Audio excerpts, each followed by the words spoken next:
So he's like really going through it. Him and his kid are like staying in an extended stay. They're in between leases, whatever. He's a convicted felon. I did 10 years in the pen. So he's telling me he's struggling, don't have money, all this stuff. I have so much extra food, like extra food portions frozen in my freezer. So I'm like, hey, come pick up some food, right? So this nigga come over, he used a key to get in my shit. So I'm like, what the fuck? And he like, oh yeah, your door was unlocked. I'm like, not really, no it wasn't. Like, but I just, kind of skirt past it because I'm like, I had just come in from walking Ash, so I'm like, maybe it was. Like, I had second guessed myself. So I'm like, So we get to talking, and he's like talking about how he feel like he's marked, he's cursed, all this stuff, and I'm like, whoa, right? So he's like going.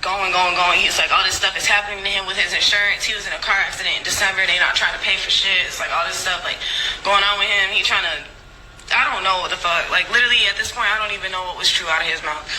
So then he was like, yeah, but at the end of the day, I'm going home with my wife and kids. And I'm like, wife and kids?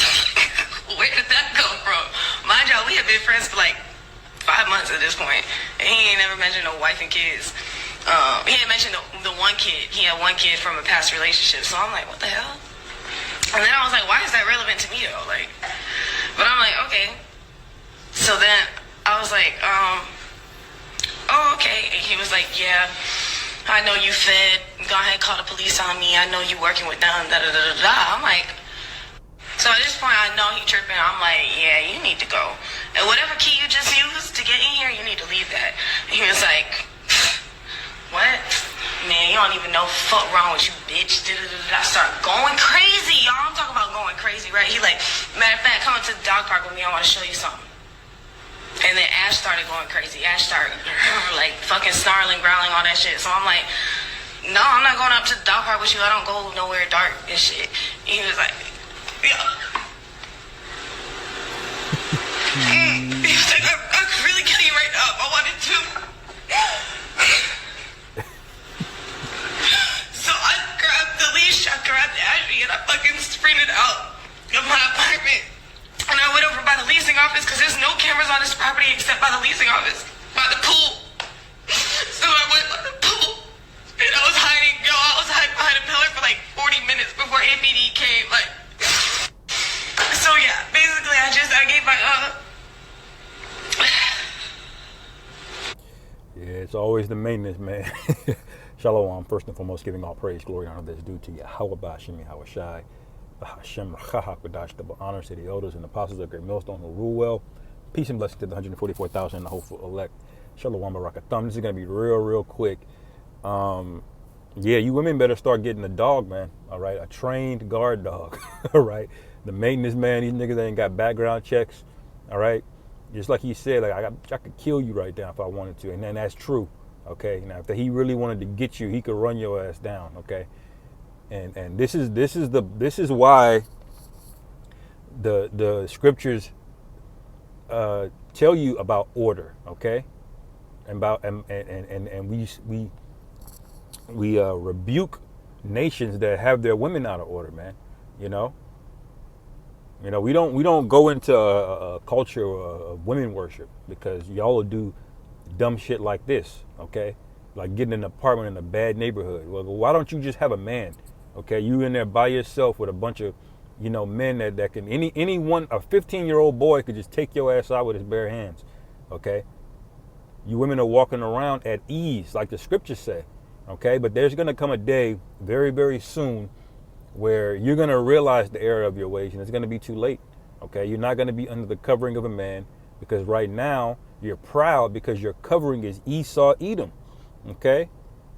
Let me see. What does it say? Isaiah 30, that covering cover with the covering, but not of my spirit. Yeah, Isaiah 30:1. Woe to the rebellious children, saith the Lord Yahweh, that take counsel, but not of me. See, we told you to counsel. The scriptures tell you you're supposed to be under a man. You're supposed to go from your father to a husband, okay? But you got to go with the bad boys. You got to make bad decision after bad decision because Esau sits there and he rewards you, okay? But what he doesn't tell you that this is Egypt, okay? And the Egyptians never had any means for us to outdo them here, man.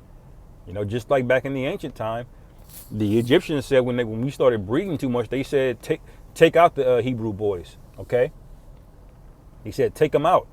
They didn't want to compete with us because really they can't on an even playing field. No nation can. Okay, so if they're allowing you to do something, it's for your destruction, and you trusted that. You trusted welfare. You trusted Section 8. You trusted social media, Instagram. Okay, you trusted this thought culture, man. It says, but and that cover with a covering, but not of my spirit, that they may add sin to sin. And that's why you're there. You want to be able to do whatever you want to do, but you still want to be protected. You still want to be safe. Okay. I'm just talking about she ran to to a place with cameras. Well, it's too late. She said she was there for 40 minutes. If he wanted to get you, he was gonna get you. Okay. And you ain't even seen that. There's some real monsters lurking around here, man. Some real demons. Okay. There's some demons that's gonna get out of prison and get your ass. Okay. But Isaiah 13, like I said, I'm gonna make this real quick. Okay. This is Isaiah 13 and 12. I will make a man more precious than fine gold, even a man than the golden wedge of Ophir. All right. How is that gonna happen? Okay. Everything, your comfort system is gonna crumble from underneath your feet. Okay. And y'all are gonna run to Esau to take that charagma. We know it. Okay. Immediately. Okay. You got a baby mama out here. You don't live with her. She in another city somewhere. You might as well just leave that alone, man. Okay. If it's the will of the Heavenly Father that she's delivered, He'll deliver her. But you don't worry yourself about that, man. Remember, Esdras, he inquired about, all of Israel, and what did the angel tell him? Uriel, he said, don't worry about them. Look after people that be like you. Because these women, they're gone, man. This is gonna be some of our mothers, our sisters. They're just rebellious. They can't get in order. Okay. Look at this. 2 Esdras 16 and 33. The virgins shall mourn, having no bridegrooms. The women shall mourn, having no husbands, and their daughters shall mourn, having no helpers. All right. And you're not gonna have no helpers, man. 911 right now is your helper. That's why these women are so proud. They got first responders on speed dial. Okay. Not only are they on speed dial, but they're gonna show up and automatically want to take your side because this is an effeminate society. Okay. But it says, in the war shall their bridegrooms be destroyed, and their husbands shall perish of famine. All right. And a lot of you women are going to do something strange for a piece of change in that day of famine. Okay. You're going to make it wobble for a whopper. Okay. and your whole way of life is going to fall apart. This is written to happen. Okay. And y'all don't want to get in line. Okay. Let me see, where is it at?